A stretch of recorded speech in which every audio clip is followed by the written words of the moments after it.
안녕하십니까. 황현수입니다. 이번 시간엔 원가 회계에 대해서 진행해 보도록 하겠습니다, 여러분. 자, 원가 회계는 총 5개의 챕터로 구성이 되어 있었는데, 이번 시간 마지막 시간입니다. 그래서 5번째 챕터에 있는 제품별 원가 계산에 대해서 진행해 보도록 하겠습니다. 5번째 챕터인 제품별 원가 계산은 개별 원가 계산에 대한 부분과 종합 원가 계산, 그리고 공손품, 작업폐물, 부산물에 대한 구분으로 구성되어 있습니다. 개별 원가와 종합 원가는 사실상 상반되는 개념의 생산 방식이어서 실질적으로 특징을 반드시 숙지하고 들어가셔야 됩니다. 시험 목적상. 자, 그러면 개별 원가 계산부터 보도록 하겠습니다. 그럼 개별 원가 계산은요, 원가 계산을 할 때 케이스 바이 케이스 계산하겠다라는 게 특징이에요. 그러니까 건건히 계산하겠다는 거죠. 자, 그래서 이 개별 원가 계산은 대부분 생산 방식을 들어가서 보면 주문에 의한 소량 생산 방식이 대표적인 부분입니다. 그래서 회사가 선박을 만든다 하더라도, 배를 만든다 하더라도 그 배의 디자인이나 내용이 모두 다 다르다고 봐요. 그래서 주문에 의하여 소량으로 개별적으로 무엇하는 생산하는 우리 제조 형태의 방식을 우리는 개별원가 계산 방식을 적용한다고 얘기합니다. 그래서 건설업이나 기계 제조업, 항공기 제조, 가구 제조, 조선업 등에서 사용하는 원가 계산 제도이다라고도 합니다. 자, 이 개별원가 계산은요, 직접비와 간접비 배부액을 집계하는 게 가장 중요합니다. 왜냐면 지금 케이스 바이 케이스의 관점이니까 제품에 추적된 직접비는 나올 거예요. 근데 혹시라도 같이 쓰는 부분이 있었다면 그 간접비 배부를 개별 제품별로 어떻게 정리할 거냐라는 게 가장 핵심 원가 계산의 중요 부분이라고 보시면 되겠습니다. 자, 이 개별 원가 계산은요, 제품에 관련된 원가를 직접 재료비, 직접 농업비, 제조 간접비로 당연히 구분을 할 거고요. 그리고 제조 간접비 배부가 되게 중요한데 그 내용들이 작업 원가표라고 하는 부분에 집계가 됩니다. 그리고 이 집계된 원가는 완성이 되면 제품의 원가로 넘어갈 거고요. 아직 미완성 상태이면 우리 기말 제공품 재고액의 평가로 반영이 된다라고 보시면 되겠죠, 여러분. 뭐 크게 다시 대두되는 거는 없어요, 여러분. 개별원가 계산 이런 게 있구나 라고 봐주시면 되겠습니다. 자, 그럼 개별원가 계산도 절차가 있는데요. 제일 먼저 할 건 개별 작업에 대한 제조 간접비를 직접 부과하는 부분, 아니, 죄송해요, 여러분. 제조 간접비라고 했어요. 큰일 날 뻔했어요. 왜냐면 부과되는 건 제조 간접비가 아니죠. 걔는 배부를 하는 거니까. 자, 제조 직접비에 해당되는 부분. 자, 제조 직접비니까 직접 농업비, 직접 재료비를 직접 부과하는 부분이 우리 제일 먼저 할 일이라고 보시면 되겠습니다. 자, 그리고 나서 두 번째 단계로는 개별 작업에 직접 부과할 수 없는 제조 간접비, 공통비가 있겠죠, 여러분. 그 공통비를 집계합니다. 그럼 그 제조 간접비를 집계했으니까 배부 기준을 설정을 하고요. 그 설정된 배부 기준율에 따라서 제조 간접비를 무엇한다? 배분한다. 라는 순서로 들어간다고 보시면 되겠습니다. 자, 개별원가 계산의 그림을 좀 본다라고 하면, 자, 일단 제조 원가에 해당되는 우리 직접 재료비와 직접 노무비에 대한 건 직접 부과를 시킬 거고요. 제조 간접비는 배부 기준에 의해서 배부를 하겠죠.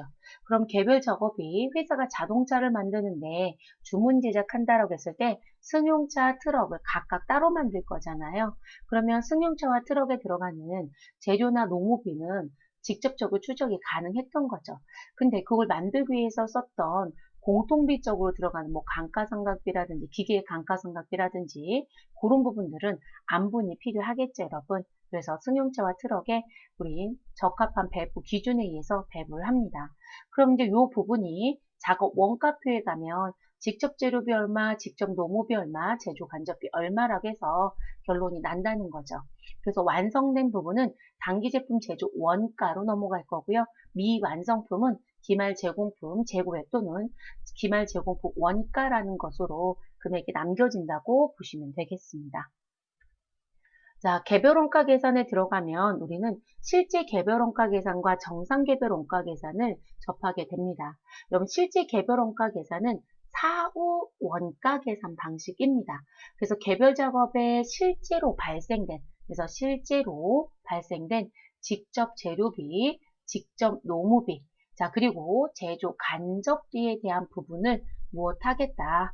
우리 계산해서 우리 원가가 얼마인지를 산출하겠다. 이 얘기예요. 근데 이 제조 간접비도 실제라는 거죠. 실제. 그러다 보니까 무슨 문제가 생겨요, 여러분? 사전에는 절대로 원가 계산이 안 되겠죠. 그래서 사후 원가 계산의 형태를 띈다라고 얘기하는 부분입니다. 그럼 제조간접비의 실제 배부율은 실제 제조간접비 총액을 실제 배부 기준의 총계로 나누어서 실제 배부율이 나올 거고요. 그러면 제조간접비 배부액은 실제 배부율을 가지고 내려와서 제품별 실제 배부 기준을 곱해서 우리 배부액을 더해준다라고 보시면 되겠습니다. 이거 어디선가 본 것 같죠, 여러분? 우리 제조간접비 배부라고 하는 부분은 앞에서 했었습니다. 원가의 배분에서. 네, 그 내용이라고 보시면 되겠습니다. 자, 정상개별 원가 계산은 일종의 사후 원가 계산이라고 보셔도 되겠습니다. 그런데 전부 다 사후는 아니고요. 직접비에 해당되는 직접 재료비와 직접 노무비는 실제 사전에 계산이 되고 누구에 대한 부분만 제조 간접비에 대한 부분만 사후에 가서 무엇하겠다. 배부 차이를 조정해서 정리를 할 겁니다. 그래서 나오는 부분. 그래서 우리가 앞에서 했던 이 실제 개별원가 계산은 실제 들어간 걸 가지고 계산하기 때문에 우리 완성품이 나올 때까지 원가 계산이 나오지 않아요. 그래서 원가 계산이 지연이 되더라는 거죠. 그러다 보니까 문제가 자꾸 생기는 거죠. 그리고 조업도에 대한 부분이 우리 월이나 계절별로 차이가 나게 되면 이 계산하는 부분도 계속 달라질 수 있어요. 그래서 이제 그런 부분들 때문에 우리는 어떤 계산 방식을 쓰는 게 더 낫더라, 적합하더라. 정상개별 원가 계산이란 부분을 사용하는 게 더 낫더라. 그래서 정상개별 원가 계산은 아까 말씀드렸던 것처럼 우리 직접 재료비와 직접 노무비는 실제 개별 원가 계산하고 똑같이 실제 발생액을 가지고 우리 개별 작업에 직접 부과를 합니다. 자, 그리고 개별 작업에 직접 부과할 수 없는 제조 간접비 같은 경우는 회계연도 초에 과거에 발생했던 부분들을 가지고 예산을 접하는 게 있을 거예요. 그래서 제조 간접비 예산과 연간 예정 조업도를 측정을 하시고 그 부분을 가지고 예정 배부율을 계산합니다. 그럼 그 예정 배부율을 가지고 제조 간접비를 먼저 배부해서 우린 무엇 하겠다? 계산을 하겠다. 그리고 추후 실제 발생된 제조 간접비를 집계해서 배부 차이를 조정하는 형태로 가는 게 정상개별 원가 계산의 특징입니다.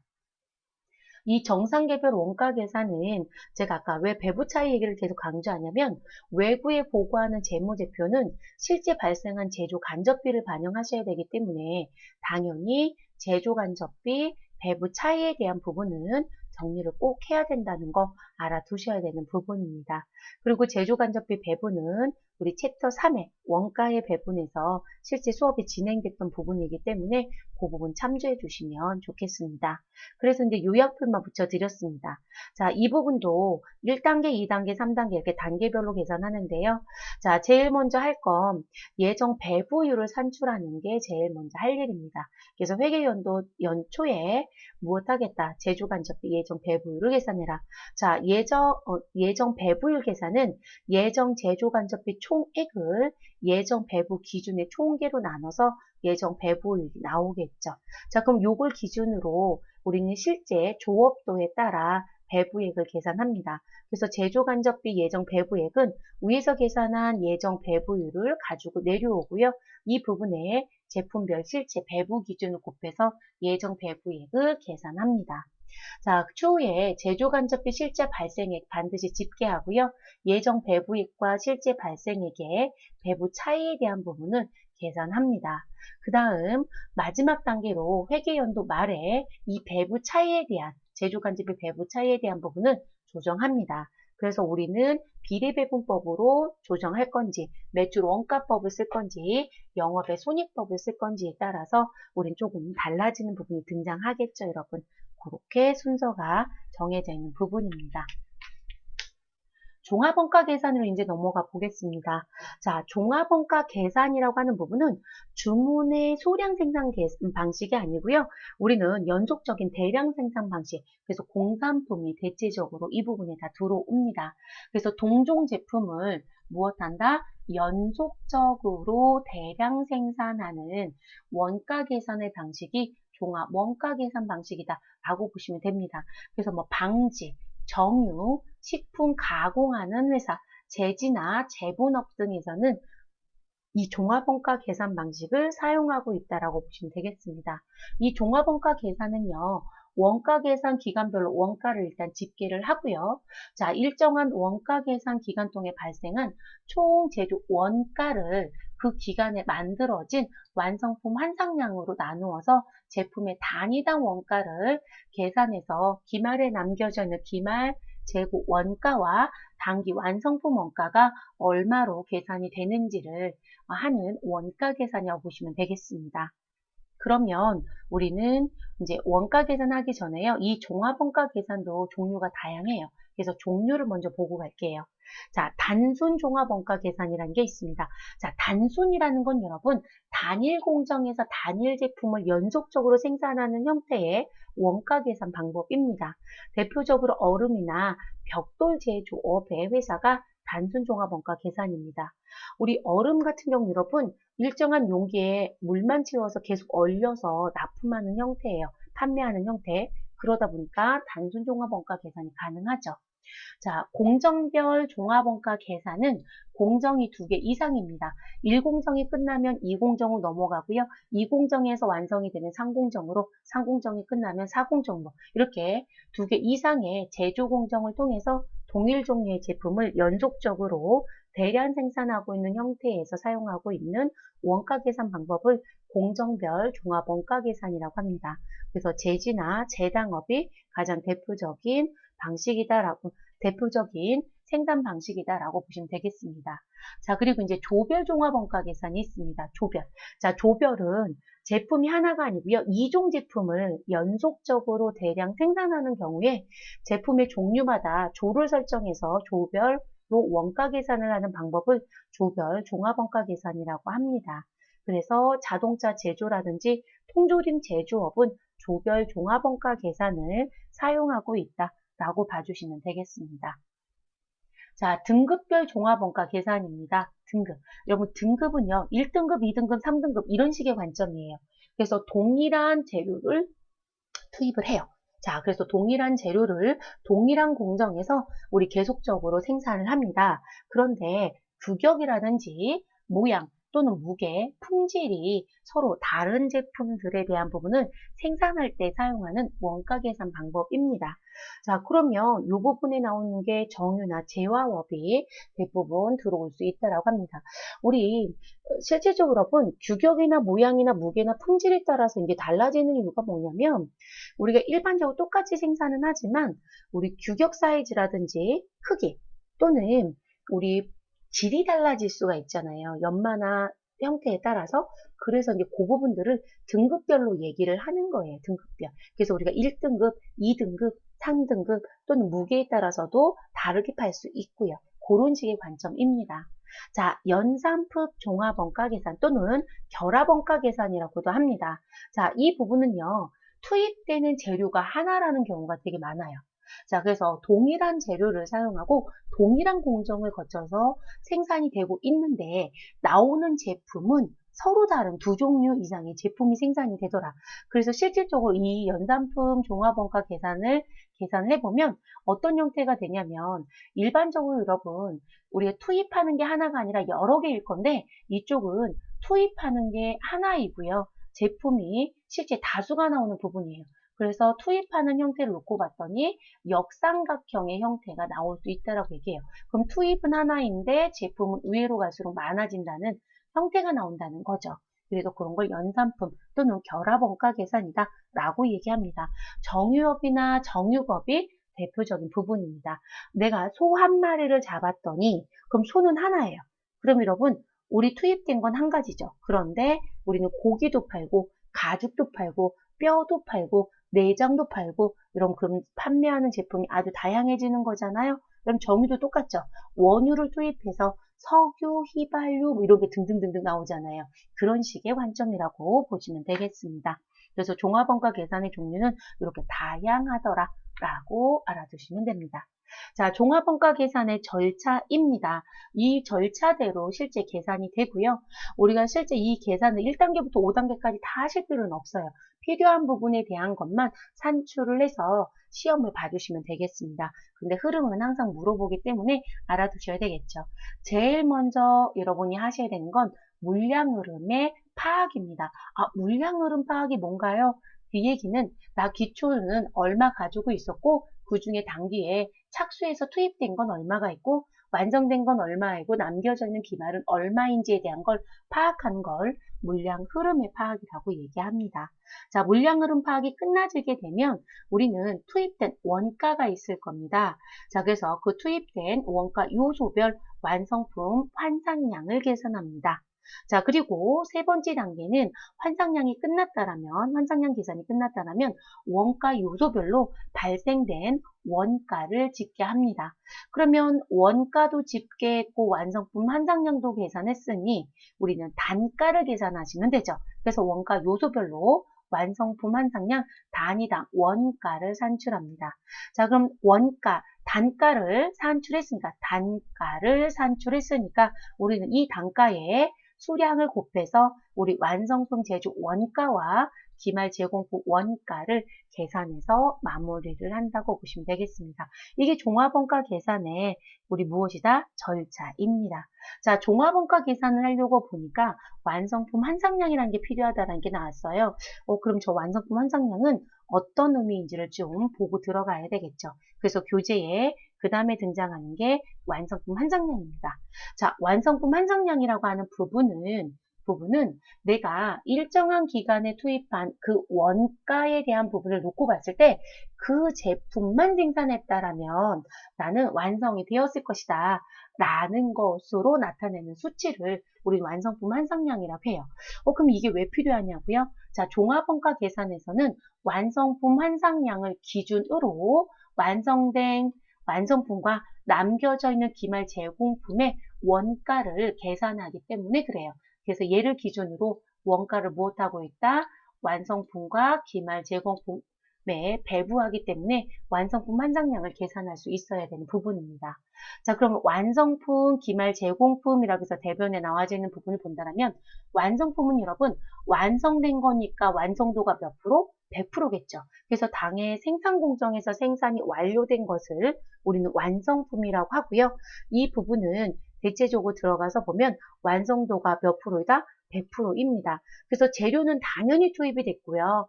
투입되는 과정 중에 순차적으로 들어가는 게 가공비예요. 그래서 여러분들이 앞에서 가공원가, 전환원가 배운 적이 있는데 가공원가나 전환원가는 다른 거로 대치가 될 수도 있고 투입되는 정도에 따라서 우리가 실질적으로 한 번에 투입하는 게 아니라 우리 그 진척도에 따라서 투입이 된 경우가 많아요. 그래서 우리가 완성품을 얘기할 때 재료비는 당연히 완성도가 100%일 것이다. 그래서 가공비도 100%인 걸 우리 완성품이라고 얘기한다는 걸 강조하는 것 뿐이에요. 자, 기말 제공품은 미완성돼서 우리 공정에 머물러 있는 부분입니다. 그래서 생산이 완료되지 않고 가공 중에 있는 것을 말한다 라고 합니다. 자, 재료 같은 경우 공정2에 모두 다 투입했다면 우리 재료에 대한 완성도는 100%이겠지만 가공비의 완성도는 절대로 100%가 될 수 없습니다. 그래서 100% 미만에 해당한다라고 얘기를 하게 되죠. 자, 완성품 환상량은 완성품은 당연히 완성도가 100%일 거고요. 자, 기말 제공품은 완성도가 100%가 안 될 겁니다. 그러면 완성품의 기말 제공품이 지금 무슨 부분, 지금 현재 내가 투입을 할 때 요만큼만 투입했다라면 완성품으로 다 대체될 수 있는 기준의 척도를 계산하자라고 하는 게 완성품 환상량이에요. 그래서 완성품과 기말 제공품을 동등한 자격으로 일치시켜주는 척도가 필요한데 그를 우리는 완성품 환상량이라고 부르자.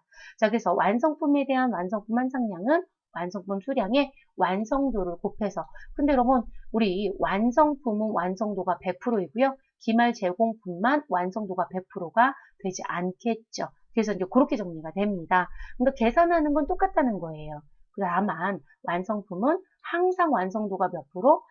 당지는 100%입니다. 이렇게 갈 거라는 거죠. 기말은 그렇지 못하지만. 자, 그리고 이 완성도는 원가 요소별로 각각 파악해서 계산을 해야 됩니다. 그래서 재료와 가공비를 나누어서 저희는 계산하게 될 겁니다. 자, 그럼 저희 교재에 음영 박스 부분은 나와져 있는 부분이 하나 있을 겁니다. 이제 가정에 대한 부분인데요. 재료비와 가공비의 완성품 한상량을 계산해보자 라고 해서 계산 방법이라고 드렸고, 자, 월말 수량은 100개이고요. 완성도는 60%라고 합니다. 자, 이랬을 때 재료비가 공정의 착수 시점에 전부 다 투입됐다. 자, 공정의 착수 시점? 그러면 공정의 시작하는 시점에 모두 다 투입됐다는 얘기잖아요. 그러면 재료비의 완성도는 항상 몇 프로일까요? 100%. 자, 제가 빵을 만들기 위해서 밀가루가 필요해요. 그러면 밀가루는 공정 초에 다 투입하죠. 그러니까 밀가루와 관련된 완성도는 100%로 계산하는 게 맞습니다.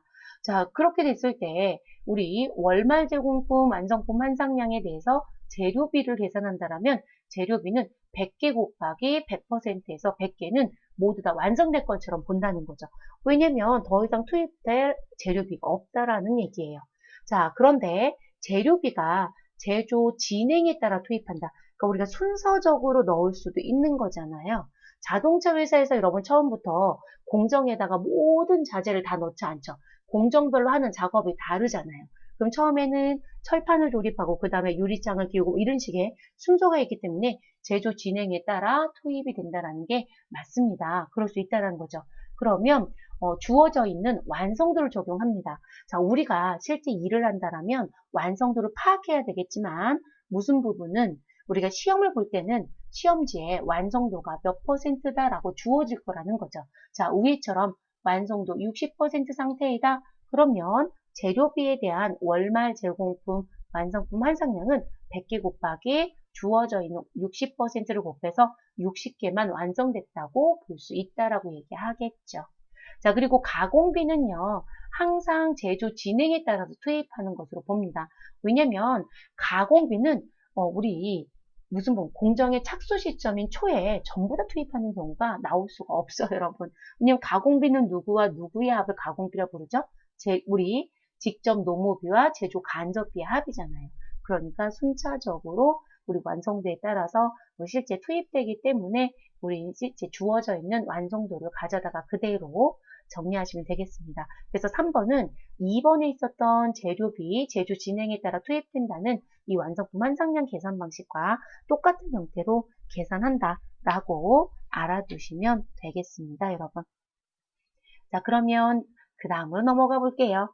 자, 이제 종합원가 계산 방법이라고 해서요. 우리는 평균법과 선입선출법에 대해서 계산을 해보도록 할게요. 자, 종합원가 계산은 실제 단계별로 모두 다 출제를 합니다. 그런데 회계는 대부분 환상량 계산하는 문제를 많이 출제하고요. 세무로 넘어가면 환상량뿐만이 아니라 원가 계산의 문제도 가끔 출제가 되고 있습니다. 세무 1급은 거의 원가 계산 문제를 훨씬 더 많이 내고요. 자, 평균법부터 보겠습니다. 당월에 완성된 제품은 그것이 월초 제공품에서 완성된 것이든 당월 착수한 부분에서 완성된 것이든 구분하지 말고 모두 당월에 완성된 것으로 무엇하겠다? 보겠다라고 얘기합니다. 결론은 우리 기초제공품이라는 건 전년도에서 넘겨받은 거잖아요. 그런데 기초에 있었던 미완성품도 어디에? 우리 단기 완성품 원가에 갈 수 있고 그리고 기말 제공품 원가에도 갈 수 있다.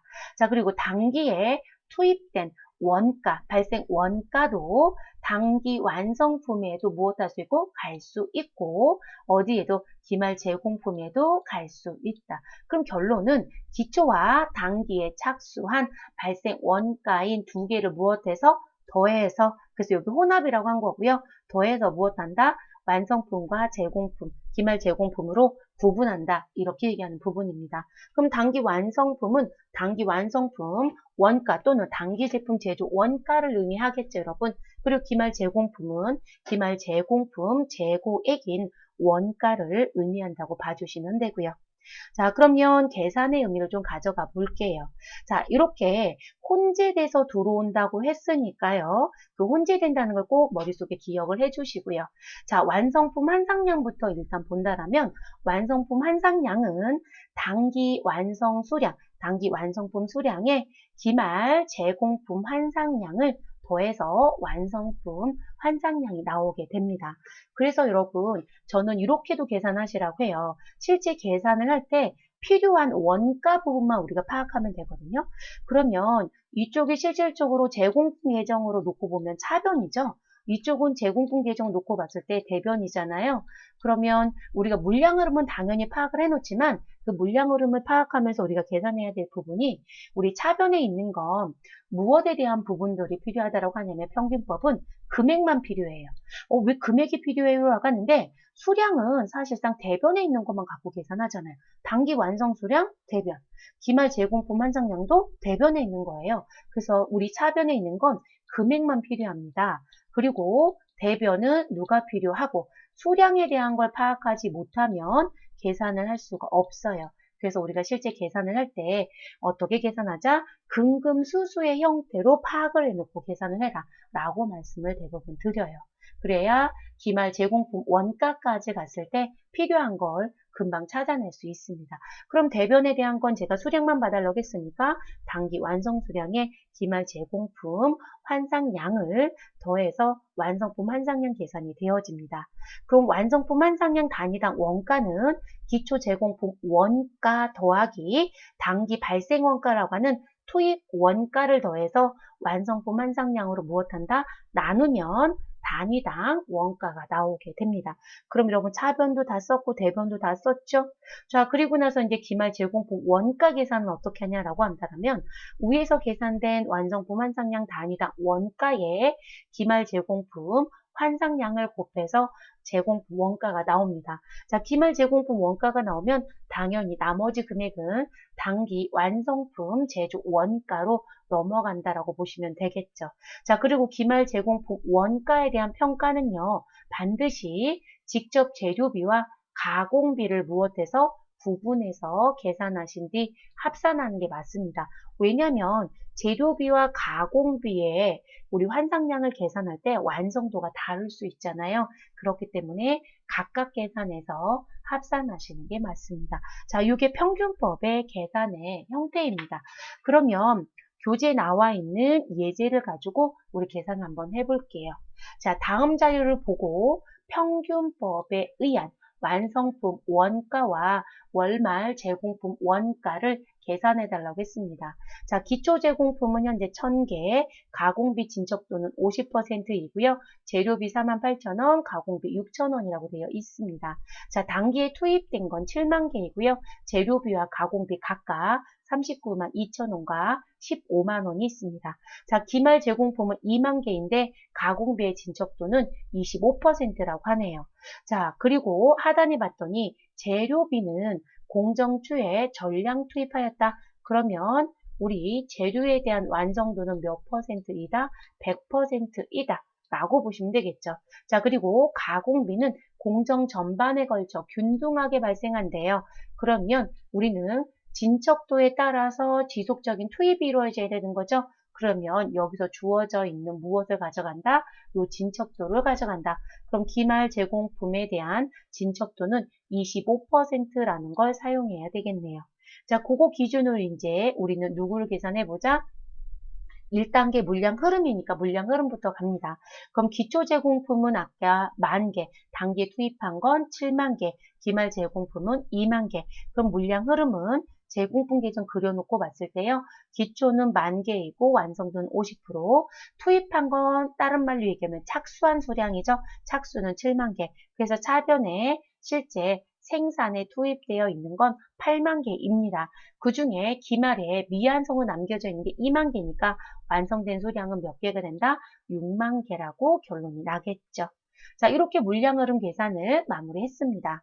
자, 그 다음에는 우리 무엇에 대한 부분, 완성품 환상량에 대한 부분을 계산해 주셔야 되겠죠, 여러분? 자, 아까 재료비는 공정 초에 무엇하였다? 전량 투입. 그래서 제가 완성도 몇 프로로 봐달라고 했어요, 여러분? 100%로 봐주세요 라고 얘기했습니다. 자, 그리고 가공비는 공정 전반에 걸쳐 균등하게 발생한다고 했으니까 주어져 있는 완성도를 봐주세요 라고 말씀을 드렸습니다. 자, 완성품 환상량은요, 완성품 수량에 기말 제공품 환상량을 더해서 한다라고 얘기를 했습니다. 그러면 완성품 6만 개는 그대로 가지고 가시면 되겠죠. 완성도는 100%니까요. 그래서 재료비 6만 개, 가공비 6만 개 그대로 가져갑니다. 자, 기말 제공품은 이제 달라지겠죠. 왜냐면 기말 제공품 같은 경우에 자, 물량 흐름에 의해서 파악됐던 부분을 보면 우리 2만 개가 기말 제공품인데 완성도가 25%라고 주어져 있었습니다. 근데 재료비는 우리 전량 투입됐기 때문에 완성도가 100이죠, 여러분. 공정 초의 전량 투입은 100. 그래서 재료비의 기말 제공품은 우리 기말 제공품 완성품 환상량은 2만 개 곱하기 100%에서 2만 개가 들어오게 됩니다. 그래서 완성품 환상량은 재료비는 완성품 수량에 기말 제공품 환상량 2만 개가 더해져서 8만 개가 되고요. 자, 가공비 같은 경우는 우리 공정 전반에 투입한다고 했으니까 주어진 완성도 25%가 적용됩니다. 그래서 2만 개 곱하기 25% 하게 되면 5천 개가 완성될 수 있었다. 라고 환산이 되겠죠. 자, 그래서 6만 개에 5천 개를 더하게 되면 6만 5천 개가 완성품 환상량으로 결론이 난다고 보시면 되겠습니다. 됐을까요, 여러분? 네, 이렇게 정리가 됐고요. 자, 그 다음 거 보겠습니다. 그 다음 거 보시면 세 번째 단계입니다. 자, 총 원가의 계산입니다. 총 원가. 자, 총 원가는 여러분 제가 아까 차변에 있는 기초 원가와 단기에 착수한 투입된 원가 필요하다라고 했어요. 그래서 차변은 금이 필요하고 대변은 수가 필요하다. 그래서 우리 조금 전에 대변에 있는 완성품 수량, 기말 제공품 수량 가지고 계산했죠, 여러분? 자, 그러면 우리 기초 제공품 원가의 재료비는 48,000원, 가공비는 6,000원, 단기에 발생한 원가, 투입에 대한 부분입니다. 투입. 자, 그래서 투입과 관련돼서 들어온 단기 발생 원가는 재료비는 39만 2천원, 그리고 가공비는 15만 원입니다. 그래서 재료비에 발생된 총 원가는 48,000원 더하기 39만 2천원을 해서 44만 원이 나옵니다. 가공비도 6,000원 더하기 15만 원을 해서 여러분 15만 6천 원이 나오게 됩니다. 자, 그럼 총원가까지 끝났으니까 여러분 네 번째 단계는 우리 완성품 환산량에 의하여 단위당 단가를 계산해야 되겠죠, 여러분? 그래서 네 번째 단계로 넘어갑니다. 자, 그럼 앞에서 완성품 환상량 계산했을 때 재료비는 8만 개였고 가공비는 6만 5천 원이었습니다. 그리고 총 원가는 기초 원가 더하기 단기 투입 원가의 합계로 재료비는 44만 원, 가공비는 15만 6천 원이라는 게 결론이 났죠. 자, 그럼 재료비 완성품 환상량 단위당 원가는 44만 원 나누기 8만 개 해서 우리는 단위당 단가가 5.5원이 나옵니다. 자, 가공비의 완성품 환상량 단위당 원가는 15만 6천 원을 6만 5천 개로 나눠서요. 2.4원의 단위당 원가가 나왔다라고 봐주시면 되겠습니다.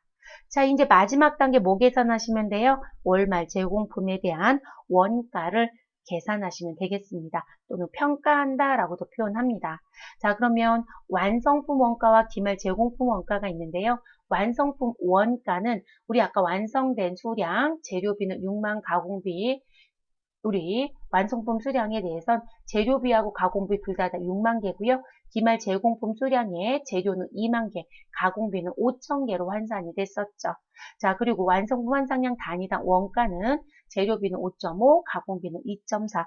그러면 완성품 원가는 6만 개 곱하기 5.5 더하기 6만 개 곱하기 2.4의 합계인 17만 4천 원이 나오고요. 자, 기말 제공품 원가는 자, 기말 제공품 수량이라고 해서 환상형 인정된 2만 개 곱하기 5.5 더하기 5천 개 곱하기 2.4 해서 우리 더했더니 12만 2천 원의 금액이 나옵니다. 그래서 우리 첫 번째 단계부터 다섯 번째 단계까지 내려오는데 반드시 전산회계 1급은 최소한 누구는 계산할 수 있어야 된다? 우리 완성품 환상량 계산은 무조건 하실 수 있어야 한다. 라는 거 꼭 기억해 주셔야 합니다. 자, 그래서 꼭 기억해 주시고요. 됐을까요? 그리고 이제 세무급수로 올라가게 되면 세무급수부터는 완성품 환상량 단위당 원가와 기말 또는 완성품 원가 계산 문제까지 출제가 된다라는 거 기억하시는 게 좋겠습니다. 자, 두 번째 예제 가볼게요, 여러분. 다음 자료를 활용하여 평균법에 의한 재료비와 가공비의 완성품 환상량을 계산해 주시오라고 얘기했네요. 자, 기초 제공품은 700개이고 완성도는 30%이고요. 단기의 착수한 수량은 1,500개이고요. 단기 완성된 수량은 1,700개라고 합니다. 자, 기말 제공품은 미완성으로 500개가 있는데 완성도는 50%래요. 자, 재료는 공정 초에 전량 투입. 자, 그럼 완성도는 몇 프로? 100%이다. 라고 기억해 달라고 말씀을 드렸고, 자, 가공비는 공정 전반에 걸쳐 균등하게 투입. 그럼 주어진 완성도 50% 사용하시면 되겠습니다. 자, 평균법에 의한 완성품 환상량은요, 단기 완성 수량에 기말 제공품 완성품 환상량을 더해 주시면 되죠. 자, 그럼 재료비 완성품 환상량은 자, 단기 완성품 수량 1,700개 더하기 기말 제공품 500개의 완성도 몇 프로? 100%. 자, 그러면 1,700개 더하기 500 하시면 2,200개가 나오겠네요. 자, 가공비 완성품 환상량은 단기 완성 수량 1,700개 더하기 기말 제공품 수량 500개 곱하기 주어진 완성도 50%를 곱해서 더해 주시면 되겠습니다. 그러면 250이니까 우리는 1,950이 나오겠네요. 됐을까요, 여러분? 이렇게 계산하는 문제가 워낙 자주 나오니까 그럼 틀리지 않게끔 좀 꼭 정리 잘 하고 가주십시오. 자, 그 다음 선입선출법 가보도록 할게요. 자, 선입선출은 여러분 재고자산 배울 때 선입선출 어떻게 배우셨을 거냐면 먼저 들어온 걸 먼저 판매하거나 공정에 투입한다 라는 부분. 그러면 우리는 지금 제품별 원가 계산이니까 우리 누구부터 생산을 완료해라. 먼저 가지고 있었던 것부터 완성시켜라. 그러면 항상 기초로 갖고 있었던 제공품은 항상 뭐가 될 것이다? 단기 완성품에 무조건 넘어갈 겁니다. 그래서 기초 제공품 전부 다 단기 완성품에 들어간다. 이렇게 봐주셔야 돼요.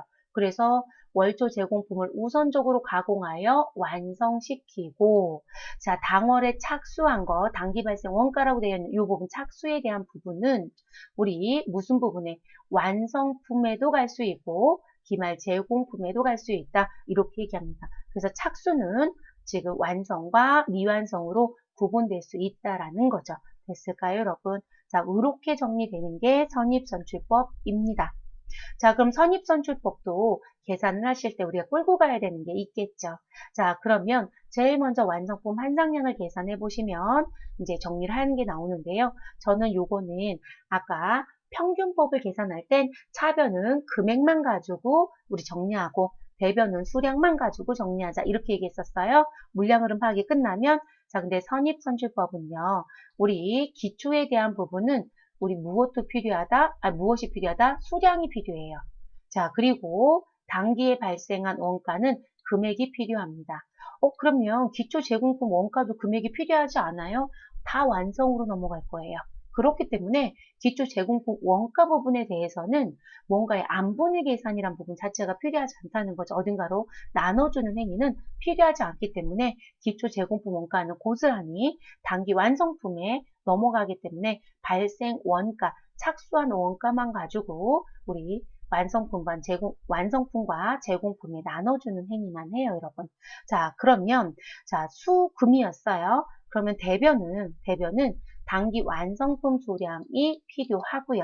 자, 기말 제공품 수량이 무엇하다? 필요하다. 그래서 선입선출법으로 계산을 하게 되면 수금 수수를 찾아 놓아야만 우리 마지막까지 계산할 수 있습니다. 자, 그러면 완성품 환상량은 단기 완성 수량에 기초 제공품 환상량을 무엇하시고 빼고 그리고 기말 제공품 환상량을 더해서 가져간다고 합니다. 그러니까 여러분 기초에 대한 소량이 필요했던 거죠.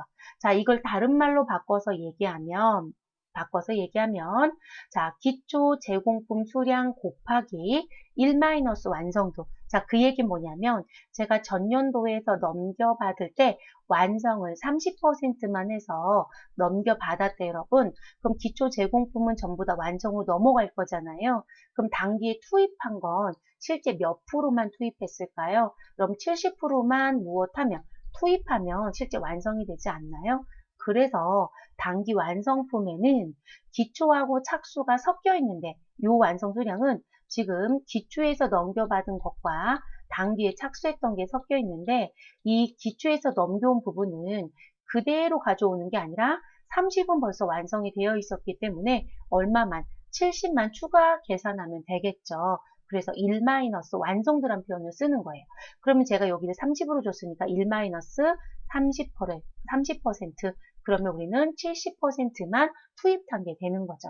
자, 그 부분에 단기 제조 착수 수량 중 완성된 수량을 우리 무엇 하시고 더해 주시고 기말 제공품 수량의 완성도를 곱해서 더하면 된다고 얘기합니다. 근데 이렇게 계산하는 게 FM이긴 해요, 여러분. 근데 저는 이렇게 계산하는 것보다 위쪽에 있는 계산 방식을 쓰라고 말씀을 드려요. 그냥 기초 제공품 환상량, 기말 제공품 환상량, 그럼 어떻게 계산해요, 여러분? 가지고 있는 수량 곱하기 완성도 이렇게 해주시면 끝나는 거잖아요. 그대로 계산해서 빼고 기말 제공품 환상량은 무엇하고 더해주시면 되거든요. 그래서 그렇게 하는 쪽을 저는 권장을 합니다.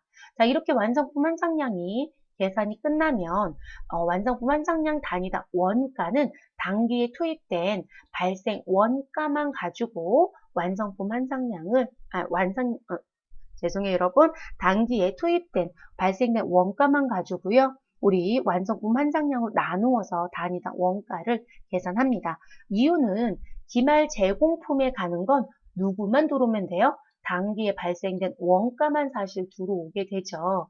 그쵸? 자, 그렇기 때문에 실제 여기에 배분되는 원가가 얼마인지를 계산하려고 하는 거기 때문에 우리는 단기에 투입된 원가만 가지고 배분을 해야 올바른 배분이 되겠죠. 자, 기말 제공품 원가는 완성품 환상량 단위당 원가라는 부분을 기준으로 기말 제공품 환상량을 곱해서 계산을 한다라고 봐주시면 되겠습니다. 자, 그리고 기말 제공품에 대한 평가는요. 직접 재료비와 가공비 반드시 각각 구분해서 계산하시고 합산해야 합니다. 자, 이 부분은 우리 어디에서 얘기한 거랑 똑같은 상황이다 라고 봐주시면 될까요, 여러분? 어디에서 본 거랑 동일하다? 우리 앞에서 평균법에서 했었던 거랑 똑같은 얘기죠, 여러분? 네, 평균법으로 하든 우리 선입선출법으로 하든 우리 직접 재료비랑 가공비 구분해서 계산하는 건 크게 달라지지는 않습니다. 그렇게 정리가 됩니다. 그럼 여러분 요거에 맞춰서 우리는 예제에 나와져 있는 계산을 보시고 우리 일단 해봐야 되겠죠. 자, 그러면 예제 1번 보겠습니다. 다음 자료를 보고 선입선출법에 의한 월말 제공품 원가를 계산해달라 라고 되어 있습니다. 자, 기초 제공품 200개, 완성도는 60%이고요. 자, 이와 관련하여 재료비는 18만원, 가공비는 7만원이 있습니다. 근데 기초 제공품은 우리 누가 필요하다고 했냐면 수량과 완성도가 필요해요. 자, 이 부분은 실질적으로 우리는 필요하진 않습니다. 자, 기말 제공품은 600개이고요. 완성도는 70%입니다. 자, 단기에 투입된 착수 수량은 2,400개이고요. 자, 이와 관련돼서 재료비는 48만원, 가공비는 34만 5천원이 투입됐습니다. 자, 완성품 수량은 2,000개라고 되어 있네요. 자, 재료는 공정주에 전량 투입되었으니까 완성도는 100%. 자, 가공비는 공정 전반에 걸쳐 균등하게 발생했으니까 주어져 있는 완성도를 따라가시면 되겠습니다. 자, 물량 흐름부터 계산을 해주셔야 되겠죠, 여러분? 물량 흐름. 자, 그래서 1단계 물량 흐름은, 자, 기초는 200개, 완성도는 60%이고요. 단기에 투입된 착수 수량은 2,400. 그래서 실제 공정에 투입되어 있는 수량은 2,600개입니다. 자, 그 중에 기말 제공품 재고액은 600개이고요. 자, 그 600개의 완성도는 70%입니다. 그럼 2,600에서 미완성 600개를 빼면 완성된 수량은 2,000개라고 나와지는 거죠. 다만 이 완성된 2,000개는 기초에서 넘어오는 거 몇 개? 200개. 왜냐면 기초는 무조건 넘어온다고 했죠. 그럼 이라고 200개에서 기초에 넘어온 거 200개를 2,000개에서 200개를 빼면 실제 단기 착수에서 넘어온, 완성에 넘어온 건 몇 개가 될까요, 여러분? 2,000개에서 200개면 1,800개죠. 네, 1,800개겠죠. 자, 그리고 기말에 600이 넘어갔다고 보시면 되겠습니다. 그래서 기초 200개, 착수 1,800개가 우리 어디에 완성에 넘어간 부분입니다. 그래서 기초 수량 전량 완성품에 대체됐고요. 단기 착수 수량은 완성품과 기말에 대체가 된다라는 걸 여러분들이 또 알아두셔야 계산이 되겠죠. 자, 두 번째 단계는 완성품 한상량의 계산입니다. 자, 완성품 한상량의 계산은 우리 물량 흐름에 나와져 있는 부분 가지고 이제 계산하는 건데요. 자, 완성품은 아까 2,000개가 있다고 했는데 그 2,000개는 기초에서 가져오는 게 200, 단기 투입한 게 1,800 이렇게 얘기를 했었습니다. 자, 그럼 이제 그거 가지고 계산을 해야 되겠죠. 근데 이 옆에 왜 40%가 있어요? 라고 하신다면, 그럼 우리 기초 제공품은 전 공정에서 전월에서 또는 전기에서 넘어올 때 몇 퍼센트 완성해서 가져왔어요, 여러분? 우리 60%. 그러니까 요 40%라고 하는 건 1 마이너스 60%를 빼준 거겠죠. 그러면 40%가 나오는 거죠. 됐을까요? 자, 이거는 가공비의 관점이 되겠네요. 근데 여러분 재료는 공정 초에 투입한다고 했으니까요. 자, 1 마이너스 60%가 아니라 몇 프로를 뺐을 것이다? 100%를 빼게 되겠죠. 그래서 이제 그게 좀 달라집니다. 그래서 재료비는 0이죠. 왜냐면 여러분 200개 곱하기 0% 하니까 0. 가공비는 200개 곱하기 40% 하니까 80 이렇게 들어옵니다. 자, 단기에 투입했던 부분은 완성품에 넘어가는 건 1,800. 근데 완성은 재료와 가공 모두 다 완성도가 100이라고 했으니까 재료 1,800, 가공도 1,800입니다. 자, 기말 제공품 완성품 한상량은 자 600개 중에 지금 주어진 완성도는 70입니다. 그런데 재료비는 완성도가 100%라고 했기 때문에 그대로 600개가 들어올 거고요. 가공비는 600개 곱하기 70%에서 420개만 들어옵니다. 그래서 재료비에 대한 완성품 한상량은 1800개 더하기 600개를 해서 2400이 나올 거고요. 자, 그리고 가공비는 80개, 180개, 420개를 더해서 2300개가 나온다고 보시면 되겠습니다. 됐을까요, 여러분? 이제 이렇게 정리가 되는 거죠. 자, 그런데 이렇게도 계산하지만 여러분 제가 어떤 부분? 기초 제공품 한상량을 빼서도 계산할 수 있다고 했잖아요. 그래서 단기 완성 수량에 기초 제공품 한상량을 빼고 기말 제공품 한상량을 더해서 계산할 수 있다. 그럼 완성 수량은 2,000개이고요. 자, 그리고 재료비는 완성도가 100%니까 200개를 그대로 빼주시고 그리고 600개를 그대로 더해줍니다. 그러면 2,400. 동일하죠, 여러분? 네. 자, 그리고 가공비, 단기 완성 수량 2,000개에 자, 기초 제공품 한상량은 우리 200개 곱하기 60%. 그러면 우리 120개죠. 자, 120개 빼주시고요. 자, 기말 제공품 한상량은 600개 곱하기 70%에서 420. 그러면 2,000개에서 120을 빼고 420을 더하면 2,300. 자, 동일하게 나오죠, 여러분? 자, 어떤 거로 하든 여러분 편한 방식으로 갑니다. 근데 사실상 이 방식이 더 편안하지 않을까 싶기는 합니다. 자, 세 번째 단계입니다. 자, 세 번째 단계는 총원가의 계산입니다. 자, 그런데 여러분, 우리 선입선출법은 기초에 있었던 건 다 완성으로 넘어가기 때문에 기말 제공품에 대체되는 건 착수만 넘어가요. 그러니까 우리는 기초는 필요하다, 안 필요하다? 안 필요합니다. 단기에 투입량과 관련된 것만 가져옵니다. 그래서 단기 발생 원가인 재료비 48만 원, 가공비 34만 5천 원이 총원가로 들어간다 라고 보시면 되겠습니다. 자, 완성품 한상량 단위당 원가입니다. 자, 완성품 한상량 재료는 2,400, 가공은 2,300입니다. 자, 총 원가라고 해서 나온 단기 투입 원가는 재료비는 48만원, 가공비는 34만 5천원.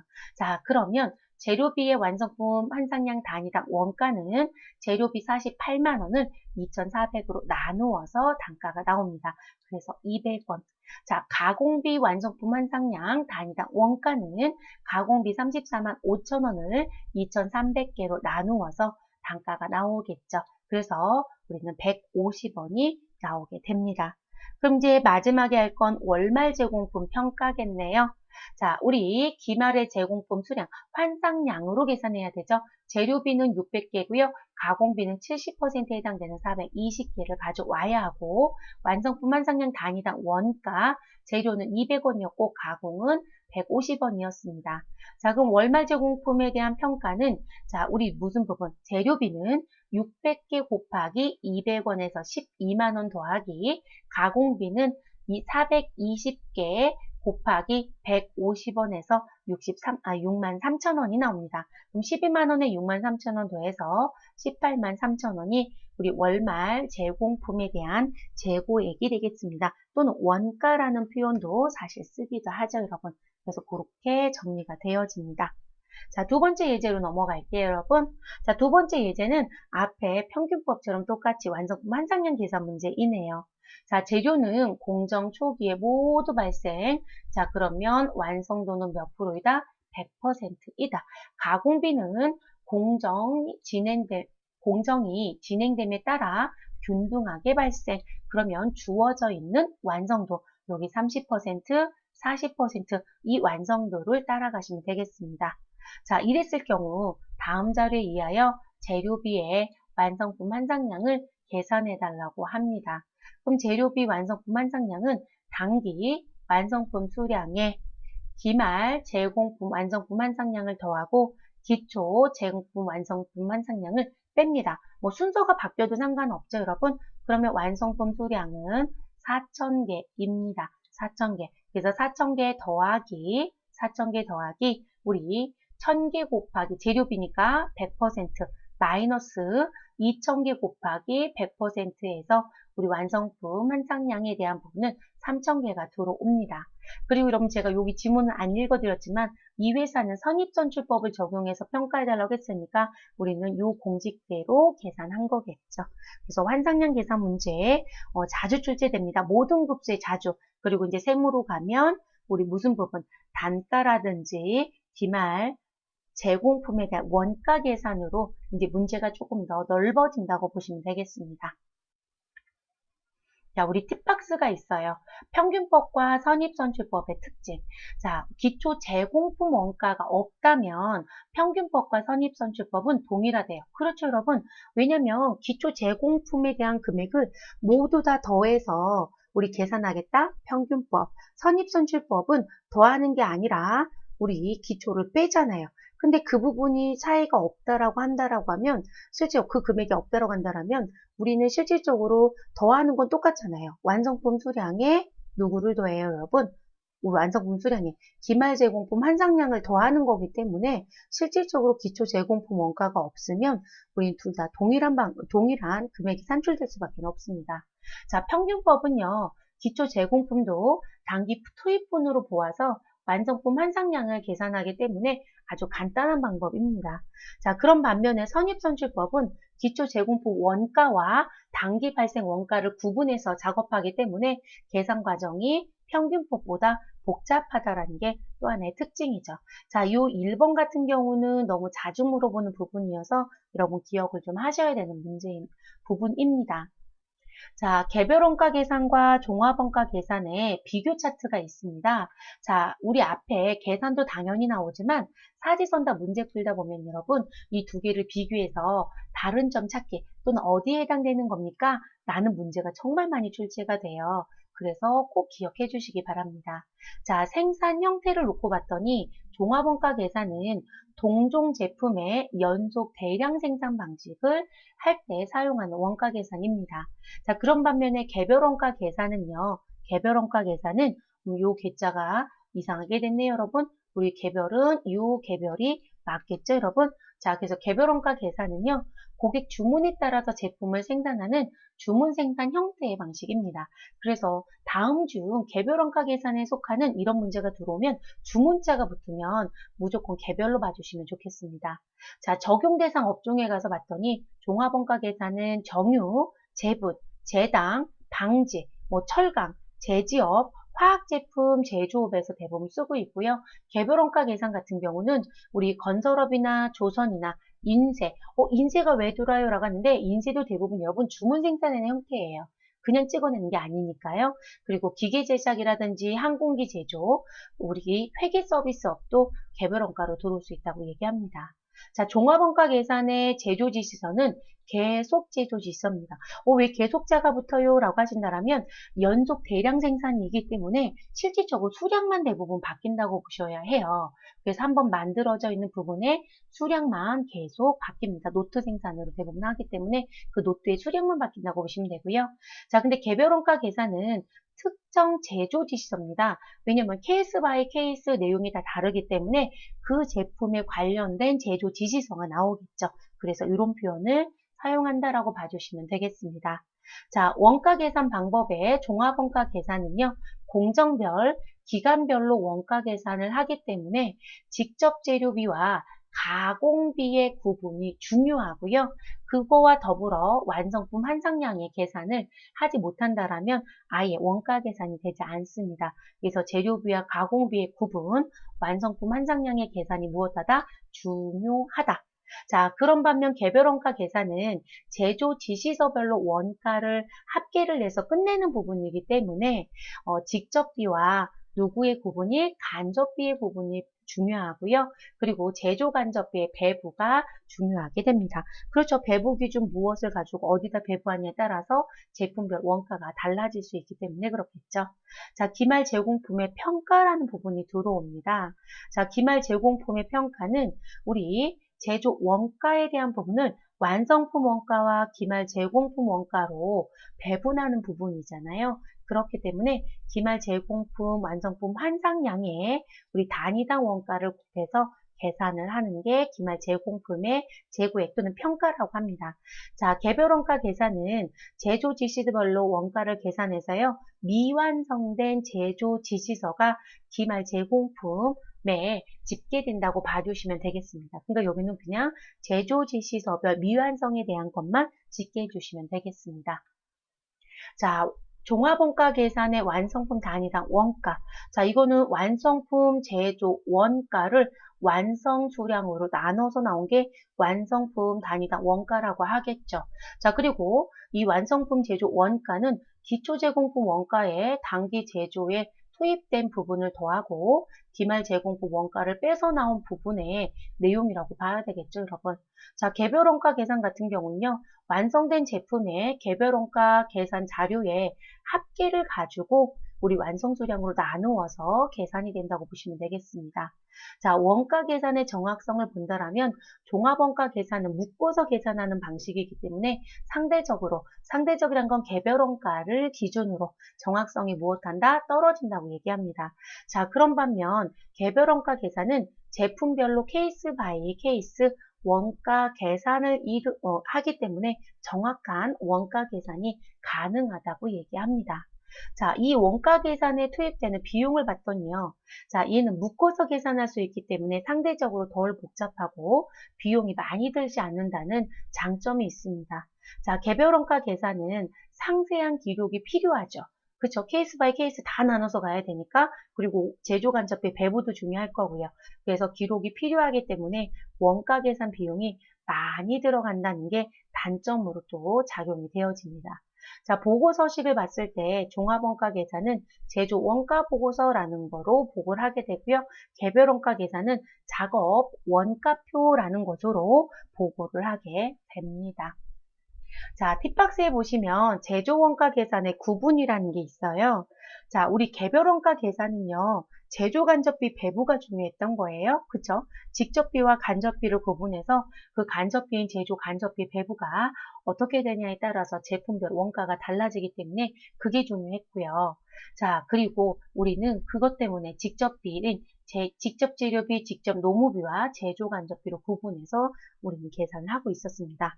자, 종합원가 계산은 단일 제품을 연속 대량 생산한다는 가정으로 계산되기 때문에 제조 간접비의 배부가 의미가 없고요.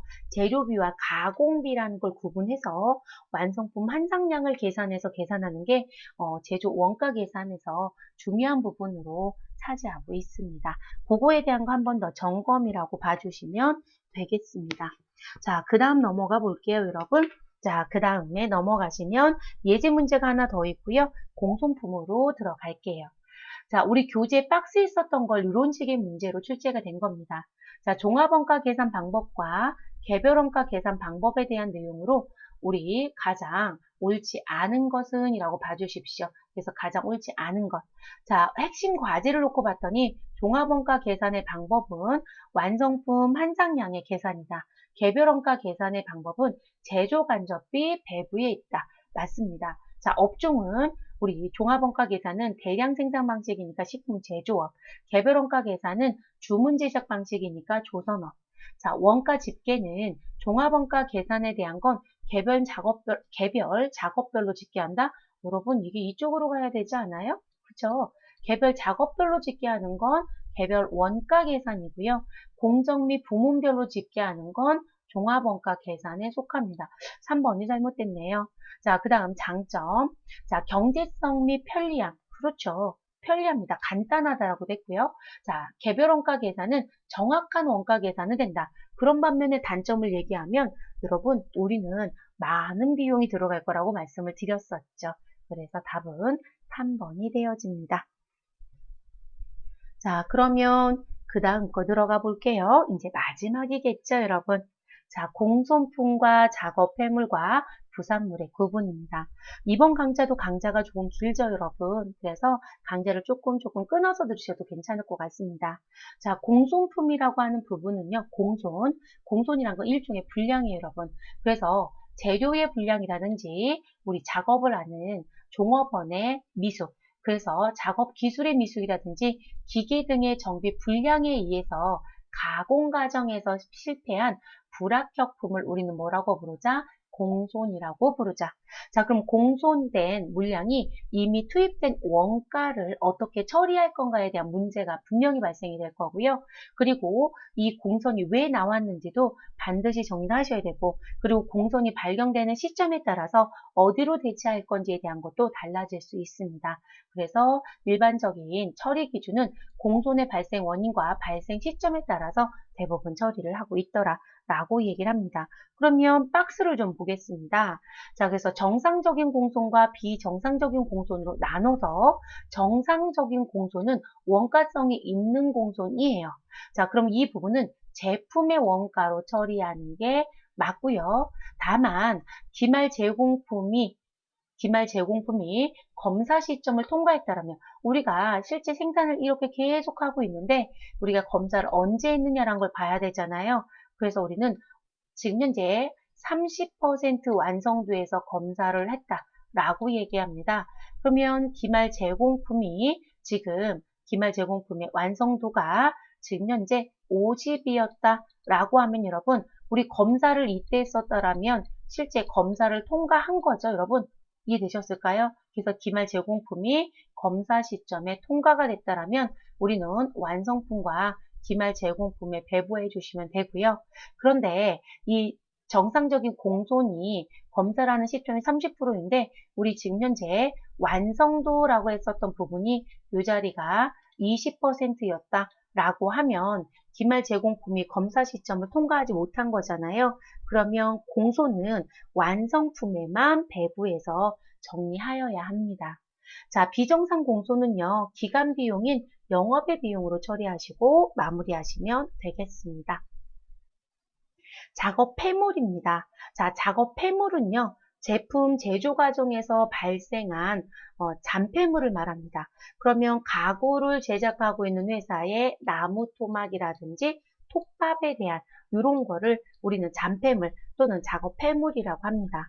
자, 그럼 이 작업 폐물은 자, 어떻게 정리할 거냐는 게 또 문제가 되겠죠, 여러분. 그래서 작업 폐물이 발생한 제조 지시서에 직접 재료비에서 차감해서 제조 원가에 차감하고요. 작업 폐물이 발생한 부문에 부문비에서 차감해 주시면 되겠습니다. 그런데 작업 폐물의 금액이 적다라면 처분해서 자비익으로 처리해도 됩니다. 그래서 나오는 부분들. 왜냐면 이 작업 폐물 같은 경우는 여러분 팔 수도 있어요. 우리 톱밥이나 나무 토막은 팔기도 하거든요. 그러면 그 부분은 영업의 수익인 자비익으로 처리하면 된다라는 얘기입니다. 자, 부산물은요. 부산물은 사실상 작업 폐물하고도 비슷하기는 한데 얘를 조금 더 구분해서 쓰고는 있어요. 근데 아주 다르다라고 얘기하기는 조금 어렵기는 합니다. 자, 제품 제조 과정에서 발생한 이용 가치나 매각 가치가 작은 제2차적인 생산물인 내용을 우린 부산물이라고 하고요. 그래서 이 부분은 비누 공장에서의 글리세린과 같은 제품을 우리는 부산물이라고 얘기하고 있습니다. 그래서 이 부분 이런 거예요. 내가 제품 제조 과정에 뭔가를 투입해서 나왔는데 부가적으로 생겨난 거, 그런 걸 우리가 부산물이라고 해요. 부산물. 그래서 나온 부분입니다. 자, 이렇게 해서 여러분, 우린 제품별 원가 계산까지 모든 원가에 대한 부분이 끝났습니다. 실제 이 제품별 원가 계산에 세무 2급 같은 경우는 원가가 하나 더 추가되는 게 있어서 그것도 뒤에 추후에 공지를 좀 따로 해드리도록 할게요. 그래서 우리가 원가 계산 같은 경우는 추가 촬영 부분이 세무는 한 2강좌 정도가 더 있을 것 같습니다. 그래서 이제 그 부분 추가해드리면 되고요. 앞에서 진행해서 들어왔던 요 강좌는 전산회계나 전산세무 또는 전산세무 1급까지 중복되는 부분입니다. 다만 세무 1급에 가면 앞에 있었던 부분에 표준 원가 계산이 별도로 더 추가가 된다고 보시면 되고요. 자, 오랜 시간 고생 많으셨어요, 여러분. 강좌가 좀 길었습니다. 자, 다음 강좌에서는요, 저희 단원평가로 다시 찾아뵙도록 하겠습니다. 수고하셨습니다.